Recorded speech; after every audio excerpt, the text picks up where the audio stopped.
How's it going, everybody? This is the Gaming VUE. I'm OmegaNikon, and this is our Gaming News Quickfire.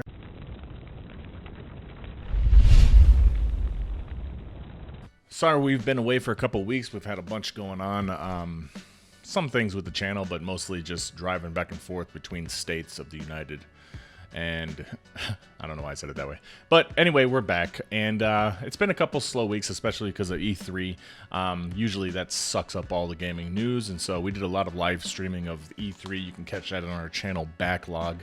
But since the weeks of E3, it's mainly just been like E3 cleanup, okay? But we do have a couple pieces of news. And the first thing we're going to talk about comes from Bungie and Destiny 2. So if you're unfamiliar with Destiny 2, that's the game that went from, wow, this looks almost different than Destiny 1, to, no thanks, Bungie. But apparently, if you are one of the 50 people that are still interested in the game and getting Destiny 2, then you'll have some cool new player screen banners to show off for the first 7 minutes of gameplay, of course, before you get a cooler one. So, as you can see here, you get 7 banners for returning players from Destiny 1 over to Destiny 2, which is awesome. There's nothing like Bungie saying, thanks for spending $180 on our game. Here's a useless banner we drew up in Photoshop for you. I mean, look at these things. They're stupid. You know, for a game that's driven by loot, it's absolutely meaningless for this. Like, there's no point in having these banners because I guarantee you, 5 minutes into the game, you're going to unlock a better one. So, other than that, not much news regarding Destiny. It did fall off big time, especially after E3. There was a lot of huge announcements. So if you're one of those 50 players that still think Destiny 2 is going to be good, enjoy it, guys. Some other big news from Nintendo that I actually like is the release of the new Super Nintendo Entertainment System Mini. If you're familiar, they released the NES Mini. Now they're doing the Super NES Mini. Now, let me clarify real quick. I like more of the fact of the potential that this thing brings. Because if they keep going, then maybe one day we will get the Nintendo 64 Mini. And I will be like...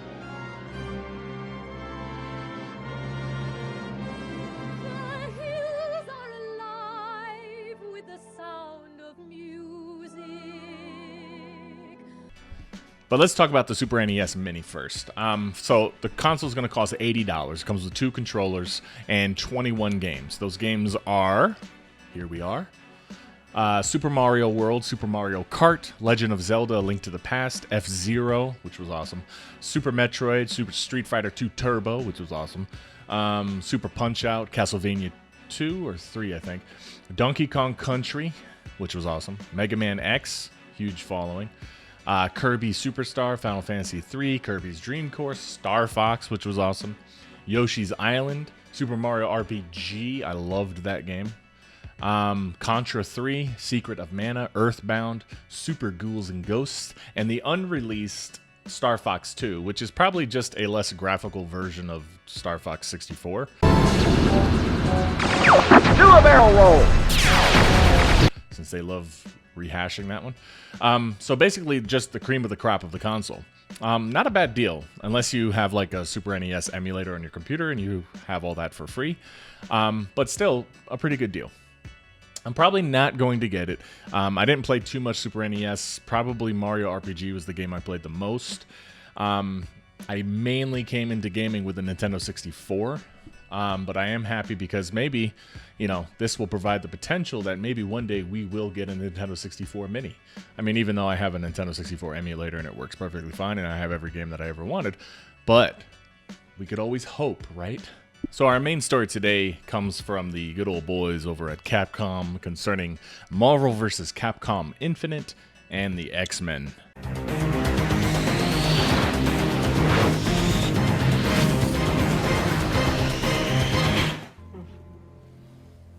Why? So apparently, Capcom is saying that no, X-Men will not be in Marvel vs. Capcom Infinite because no one remembers the X-Men. Here's the quote specifically. We talked with Marvel very closely about their future roadmap, about what's going to be happening. You're a modern Marvel fan, Maybe they don't even remember some of the X-Men characters. The X-Men characters. I know they had some really horrible movies recently, but like, I know Psylocke? No, I don't remember her. Cyclops? No, I don't remember him. Colossus? Was he the shiny guy? Wolverine? Oh, he looks weird. Like, what is those things coming out of his hands? And like, is that his hair in the helmet or whatever? Cable? No, I remember Cable. Hello, darkness, my old friend. I've come to talk with you again. Because a vision softly. Okay, you can keep Cable out. But man, they're really dumping out the rest of a great character list. So listen to this reasoning from the guy at Capcom. They know some of the Guardians characters or Black Panther. You know, that's why we threw Black Panther behind DLC paywall, right? You know what I mean. Captain Marvel may seem like a strange pick. Captain Marvel. Are you familiar with Captain Marvel? No, I'm not. But she's fantastic. She fits the gameplay. She fits the story. She fits the gameplay that you designed. I'm pretty sure you can make anyone fit the gameplay. And they're going to be they are gonna be really pushing her as a strong female lead all the way up to the movie. So there it is. There's the truth behind this nonsense. Marvel wants Captain, what's her name? Marvel to be, whatever.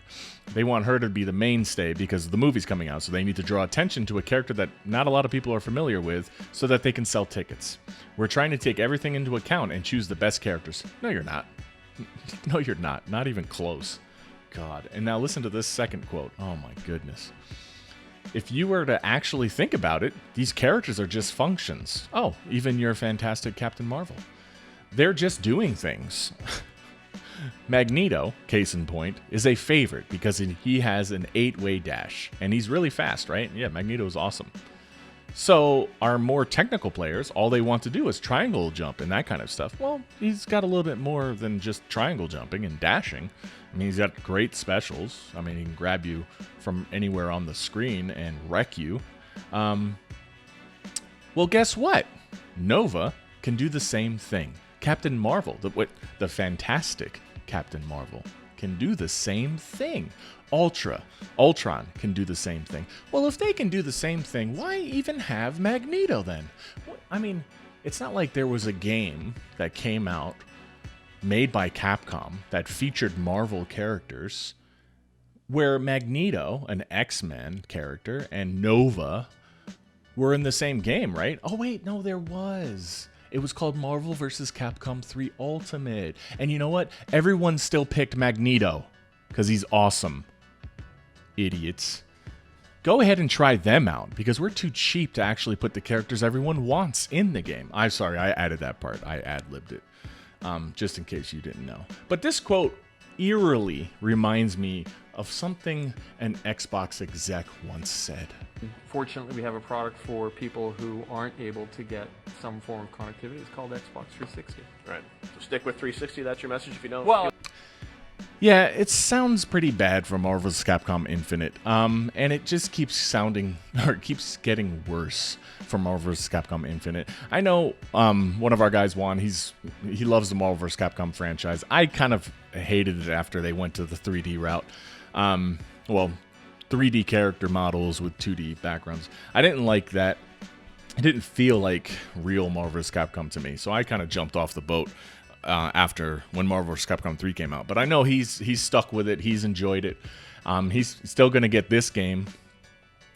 And he's probably one of 20 that will get it. Because every time they release something new, it's just bad. I mean, they did say that they're going to fix Chun-Li's character model, which, oh my goodness, what were they thinking when they designed that? I mean, honestly, they need to do more than just fix her character model. Her voice is stupid, too. She doesn't sound anything like you would think Chun-Li sounds like. And that's not even the only character they need to fix. There's tons of characters that they need to fix. Captain America looks retarded. But other than that, yeah, this game is just sounds like it's making its way down the toilet bowl, if you ask me. But if you're still interested in it, let me know what you think. This quote from the Capcom guy is absolutely horrible. If you were debating on whether or not you should get it, I would say not get it. Because they're going to try to push as much DLC as they possibly can into this game to flesh out the roster. So it's going to be a huge ripoff.